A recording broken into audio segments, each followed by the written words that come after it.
Hello and welcome to the Emerging Tech Show with me, Sohan Maheshwar. If this is the first time you're joining this show, well, it's a show all about tomorrow's technology today. We typically have segments where we cover the news, we cover an emerging piece of technology, and we cover something cool from the internet. Well, I see a few of y'all who have just joined for the first time, so welcome, and I'm so glad you can be on this show. Now, we always dive straight in, and we are going to talk about the first segment, which I like to call the peripheral. This essentially is a segment where we basically talk about the latest news in emerging tech and how it really affects us. Now, typically, in this show, I talk about information technology, IT and computers and consumer tech, but this show is all about emerging tech. So this first story is very, very interesting to me. A startup in SF called Eat Just, not to be confused with Just Eat. This is a startup in San Francisco that's actually growing lab-grown meat. And excitingly, in a few days' time, they're actually going to be selling for the first time ever chicken nuggets, which are actually grown in a lab. Now, they're selling this in this place called 1880, which is in Singapore. Now, this is very exciting because lab-grown meat is projected to be a huge industry, by 2025 or later in this decade.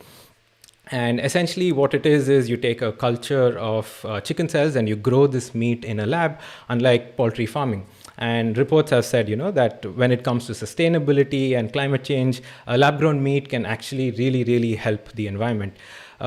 So far, though, it's been really expensive to really produce lab-grown meat. In fact, I think a few years ago, there was this Dutch dude who paid like upwards of $200,000 just for a hamburger. Honestly, I could have bought like 150,000 burgers with that amount of money.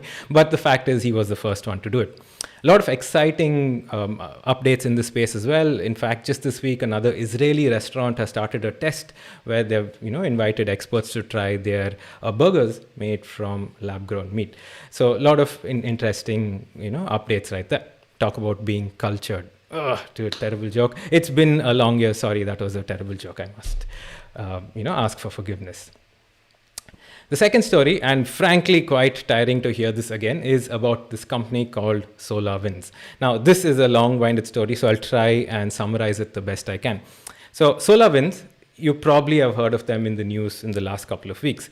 They're an enterprise software company. They're used by a lot of high-profile corporations and government agencies. SolarWinds, they have the tool called Orion. Now, this is used for network management and all of that boring stuff that, we really don't care about. But again, it's important to note, used by a lot of government agencies and high-profile corporations. Now, unfortunately, very recently, they were infected by malware. And what happened was hackers were able to get a backdoor into a lot of these companies running this Orion tool. So, caused a lot of problems. Lot of things to unpack with this. Now, the first is hackers. The US government is actually claiming that these hackers are Russian, and they've had access to these servers over a longer period of time, which is frankly quite scary. How they were able to do this was two things. One, they were able to get a password and get through it. And the second is they were actually able to forge digital signatures and then push an update to customers. Ironically enough, the customers that immediately downloaded the update were the ones to get infected. Usually it's the other way around where they say, hey, quickly download this update before, this phishing attack happens. But unfortunately, it was the other way around here. Now, two interesting things out of this. I mean, of course, this is interesting, but two, I think, slightly devious things out of this. One, two investors in this company actually sold $280 million of stock a few days before this hack. Nothing suspicious right there. Second, here's the kicker. Reuters are actually reporting that the hackers were able to get initial access because they guessed the passwords, which was, drumroll, SolarWinds123. Bro, you did it all wrong. You forgot the special character. It's supposed to be SolarWinds at 123. That makes all the difference. Jeez, rookies. Anyway. And for the final piece of news from this week, I'm sure you've seen these weird creatures at some point of time in your social feeds. There are videos of humans kicking these robots down and them coming back up with comments like, "This is how Skynet started," which I 100% agree with. Well, these are robots by this company called Boston Dynamics, and they make different types of robots. They have ones with 2 legs, ones with 4 legs. They climb walls. They can get up once they're pushed. Recently, this company was bought by none other than Hyundai. Seriously, the car company that makes those slightly boring cars, Hyundai, they bought this company, and they bought an 80% stake in this company, and it's valued at $1.1 billion. I think this means only one thing, honestly. Transformers IRL is happening. I think Michael Bay is going to be out of a job. You can just get a documentary filmmaker to look at Hyundai cars transforming into robots like this. And yeah, we'll enjoy it in like 4K and 3D instead of watching explosions in Michael Bay movies. Anyway, let's say hi to people who are in the crowd and keep those comments coming, by the way. All right, let's see who's here. Kevin Evans is here for the first time. Hey, Kevin. Thanks for joining in. Garuna_M6 is here as well. Mole is here. Hey, Mole, missed you at last time's stream. Daties99. Okay, Prashant is here saying, speaking of Israel, is lab-grown ham kosher? Well, I don't think it is, because it's still, so the thing is, it still is made from chicken cells, at least, or ham cells or whatever, as opposed to something like the Impossible Burger, which I've tried, by the way, and it's delicious, which is a substitute for meat. The Impossible Burger, for instance, uses plant-based substitutes to make it taste and feel exactly like meat. I mean, it's of course not 100%, but honestly, it's very hard to tell the difference. So if you have a chance, do check out the Impossible Burger or anything else, if you care about the environment. Mole0591 says, Mark Rober and Bill Gates episode on the pseudo meat on YouTube was pretty exciting. Yes, Mark Rober is a great YouTuber. He does the craziest stuff, so I highly recommend that.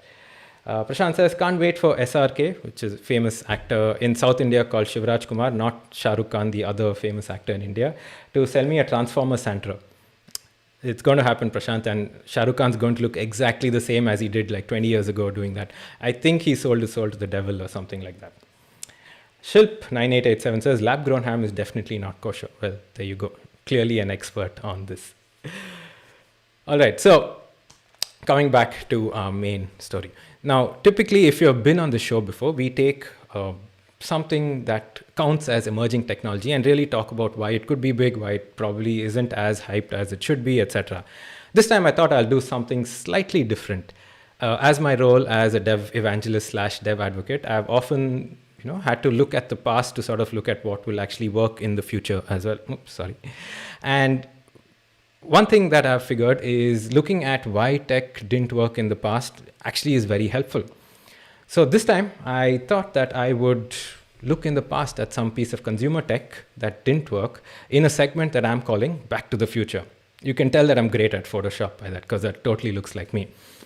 Now, in this segment, I'm going to talk about one of the most hyped consumer technologies back in the day. This is a fascinating story. I mean, there are books about it, there are a lot of articles about it, but I'm going to try and get the gist of all of that happened in this show. And this is a story that started with so much promise and so much hype, and really it ended with a whimper, and there was a lot of tragedy in that as well. And today we're going to talk about the Segway. Now, for those of you all who might not know, Segway is what you see here. Millennials probably, I don't know if you all have seen these around, but essentially in 1994, there was this dude named Dean Kamen. Now, Dean Kamen was a serial inventor. He was like the old Silicon Valley darling, before Mark Zuckerberg and Elon Musk were, they were around, but they weren't like big. And essentially, he was a serial inventor who had earlier filed a patent for a wheelchair that could actually walk upstairs and do other cool things. There is a famous photo of him meeting the then President Bill Clinton, shaking his hands and demonstrating the wheelchair and things like that. And he came up with this invention called the Segway, which would change urban mobility forever. It was essentially what you see here. It was 2 wheels, like this handle-like thing, and you could go around wherever you wanted. And there was so much hype about it. In fact, Steve Jobs himself said that this is as big a deal as the personal computer. And Steve Jobs had something to do with the development of the personal computer. Later, though, he did retract that, and we will get to that in a bit. In fact, it wasn't just Steve Jobs. There's this dude named John Doerr, who who is this famous VC, and he was invested in things like Netscape. Again, millennials, you might not know what Netscape is. You should probably look that up. And also invested in Amazon.com back in the day, Big Daddy. So this guy knew his stuff, and John Doerr also said this is going to be more important than the internet, and we will probably sell 1 billion devices in like few years, and it's going to be huge, etc. It was so big that it was actually called the IT. So a few of us, back in the day when we used to read about it, it used to be referred to as the Segway IT because it was the IT thing. Again, it was so popular that South Park actually made an episode about it before it was launched. And I remember watching this episode on, pirated DVD back in the day. This was what they called the Segway IT. And essentially you could ride this, and it had those phallus-shaped things which would go into your... You know what, never mind, just watch the episode. I don't want to explain it. They also had John Travolta ride one of those, which was really hilarious at the time, and still is, to be honest. So there was all this hype about, this amazing device, this thing that will change urban mobility forever. So much so that I think sometime in the early 2000s, this show actually got a launch on Good Morning America, something that would probably never happen. And I'm just actually going to play a quick part of that video as well. It's time. Here we go. Do we have to do something here, or does it? It does it by itself.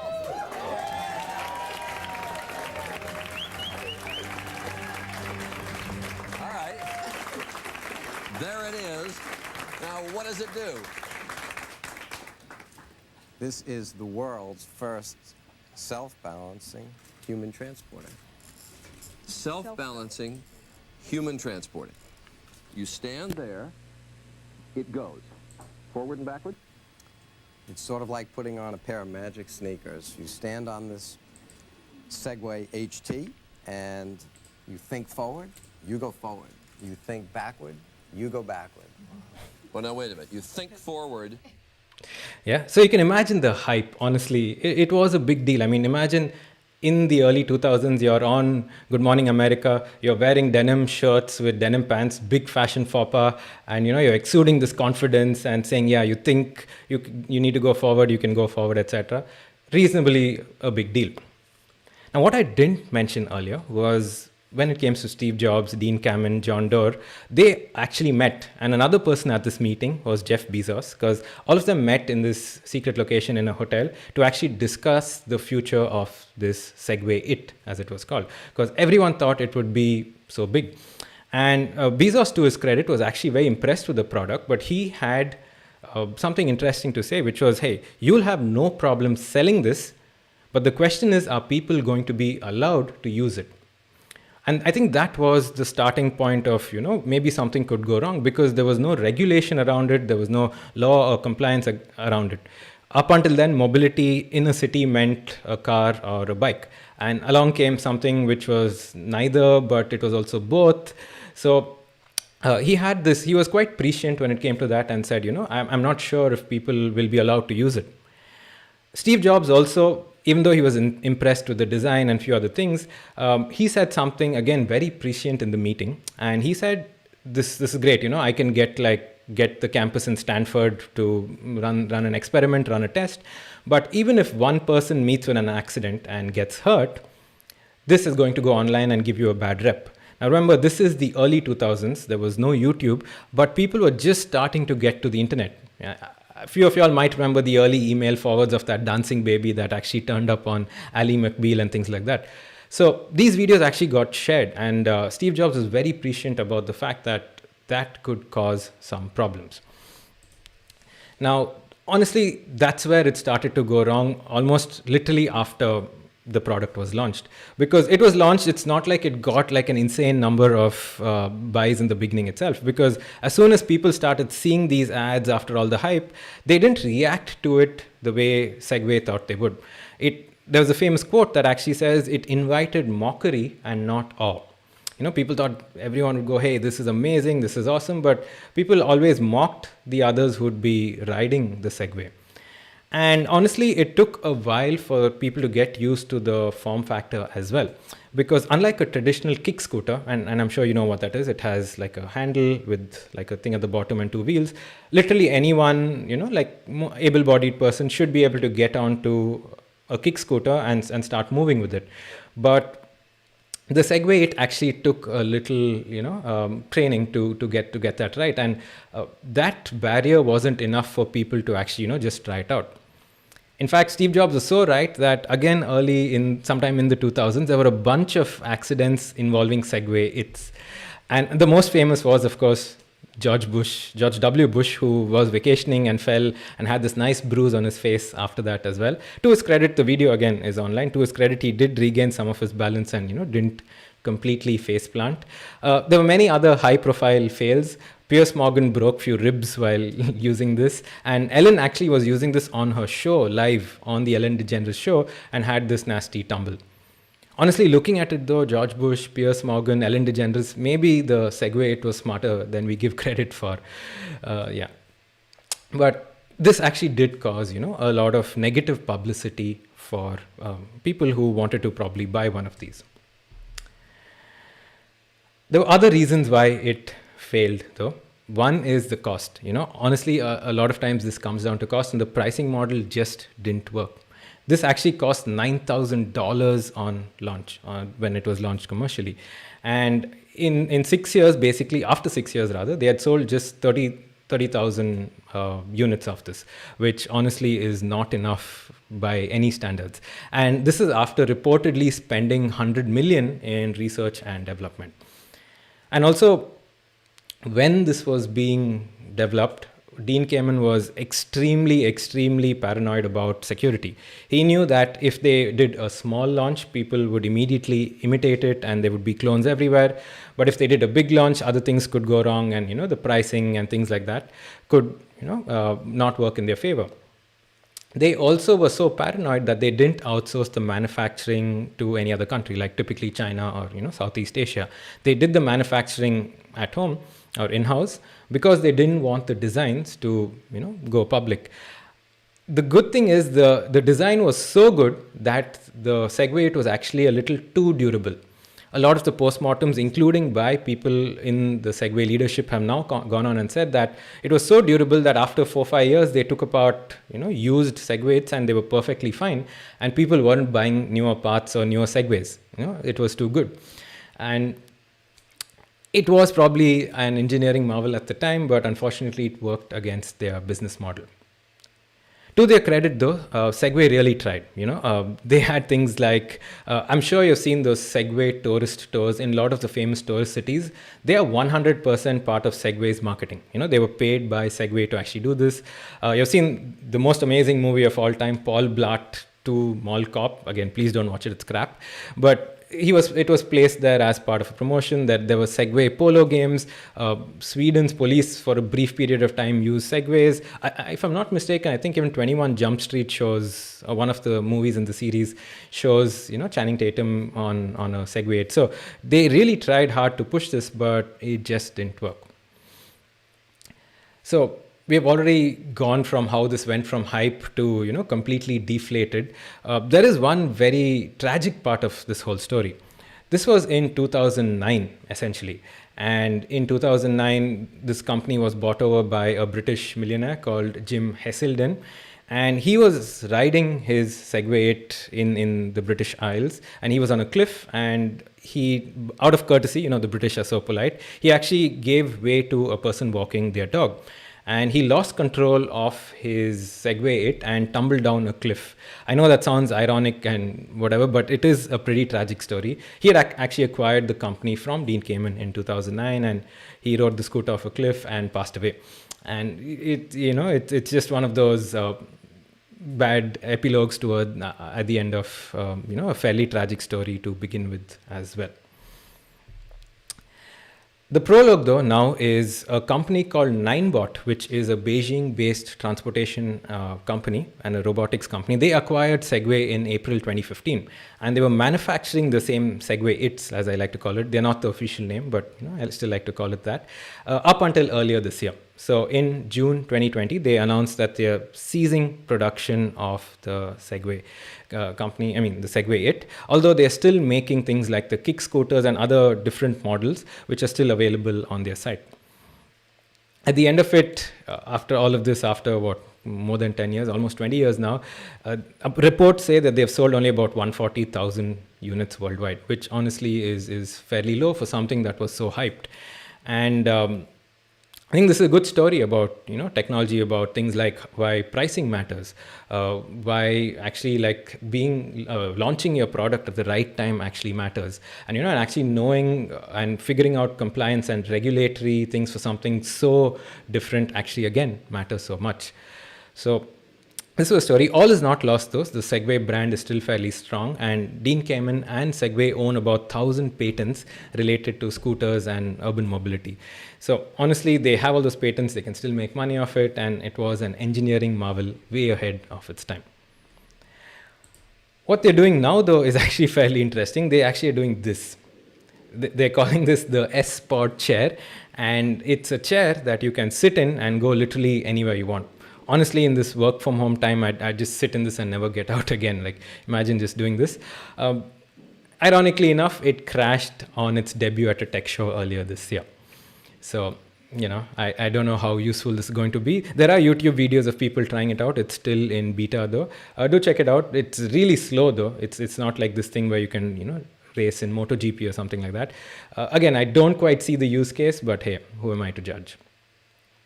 Anyway, that's the fascinating story behind the Segway 8. If you want to do any more reading about this, I highly recommend this book called Codename Ginger.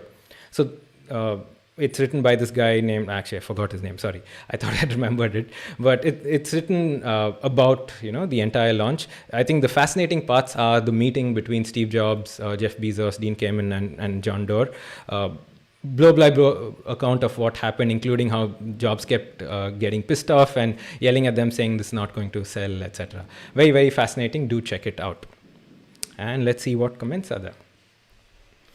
Hey, some interesting comments right here. So Mol asks, is Segway not cool anymore, or was it ever cool?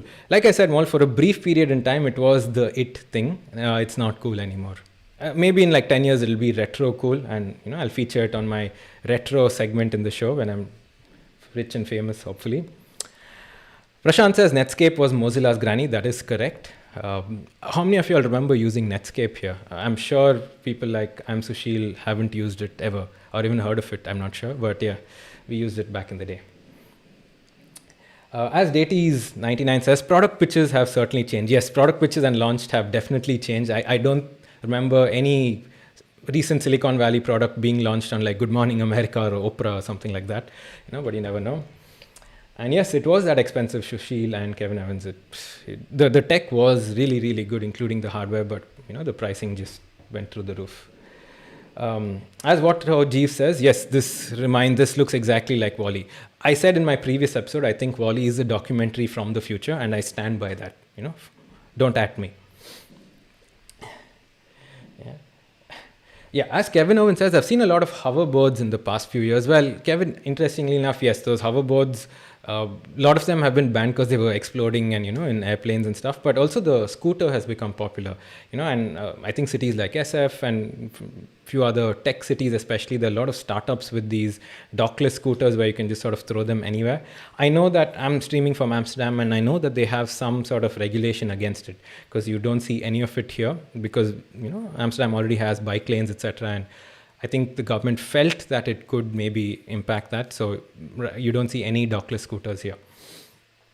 It is a space that people are looking at for sure. In fact, if you look at the Segway site, they have tons of models. They have, again, ones without handles where you can just sort of stand on it, lean forward like that, it would go front, you lean backward, you'd go back. And I actually tried one of them, and it's fairly nice. Although, again, I might just use it, like, say, within a college campus or, within a company campus and not on the road.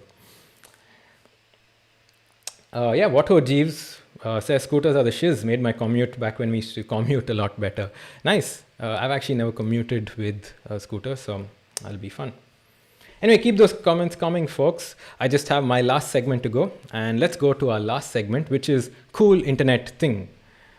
There we go. I have some 80s like neon going for y'all. So I usually like to end the show by picking up something cool from the internet that hasn't maybe gone viral, and has something to do with tech. Usually I sort of pick up something which has something to do with like either retro tech, because, it's my jam. So essentially this dude watched Ocean's 8. Ocean's 8 is a crappy film, which I don't know why they made it, honestly. It's not a great film. But he saw the scene where the hacker played by Rihanna essentially uses a computer mouse that is powered by a billiard ball. And of course, like any self-respecting engineer out there, he's like, this doesn't exist, so maybe I should make one of these. And he actually did. So it's really cool. Just go to maniacallabs.com. He's listed out the source code. He's listed out every step he did, where he constructed a trackpad with a billiard ball, and he used old buttons from arcade games to actually make it work. In fact, this is a video, so it's just going to play. But as you can see, he's rigged up lights, etc., and it's completely working. So maybe something cool for you to hack up during these holidays. And clearly none of us are doing much travel anyway, so this would be a good home project. Do head on to maniacallabs.com and look it up. I think it was a few months ago, perhaps. A good side project for you all to do. Anyway, that's been the show for me. This is the Emerging Tech Show. If this is the first time you watched it, please tell your friends. I stream every Thursdays at this time. I also put up these videos on YouTube, and I'll put up the link in the chat in a bit. So if you can please subscribe. I want to get to 100 subscribers so I get my cool custom URL, because that's where all the cool kids are. So yes, please subscribe and tell your friends. Anyway, let's go on to the comments. Oh yeah, Whale coming in clutch and putting in the URL there. Thank you so much. And yeah, keep those comments coming in. We have a couple of minutes. I'm just going to put my YouTube link for the show. I should have had this thing queued up. My bad.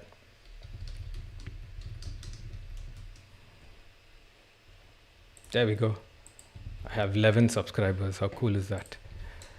For folks who joined in for the first time, thank you so much. I know Kevin Evans and a few other newer names here. Thank you so much. Please give me feedback. I'm just sort of doing this on my own. Even some of the music, etc. I've just hacked up using GarageBand just so that I can learn something new. Please give me feedback or let me know about topics that you want to hear about, and I'd be happy to do so. Anyway, I think that's it for me from now. Leave a comment if you like the show. Stay safe. I will see you here, same time, same place, next week as well for the last stream of the year. I'll be taking a week's break after that. Hope to see you soon. Hope you learned something new today, and goodbye.